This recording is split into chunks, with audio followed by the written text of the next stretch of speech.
Hello friends, ngasi su yaman nungai ba kana gada ba trick amakak pudunu lakjai ko masi wording hai tar wording ja pawa tan badagi ta ba oi pam bai ta madu ta na ngi damak tana ai ngasi mayam da khudon tang muda ba trick ase khangbi bu suang ni ko khangda bu suang ni khangda bu sing de hen nungai bai tare adu yeng sim khata na ha ma da setting da sangbiro setting da sangbiro accessibility je sida yaw ko adu yaw da ko sudum type to bi ko type to bi ko dum phangani accessibility na adu accessibility si lere accessibility sangbira aduga vision sida lebiro vision je mamang da sida dum yaw su yaw ni ko yaw to vision chat sangbiro aduga select to speak kai je masida select to speak sida sangbiro aduga select to speak shortcut off the line si on thambiro sida allow to biro yare ko adu tara gadi any khona chrome da adi google da kai changbiro khona ining badu ibiro suppose aina sia sit ha ge ko sia ki benefit che yeng sia ki benefit che ai si pa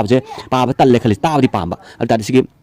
sound gi kan logo se masi symbol se sangbiro adu ai khona pa mi ba si ki mana mark to biro paningi ba jaga hai ta paningi ba jaga hai ta paningi manate si matom na para ne Among them,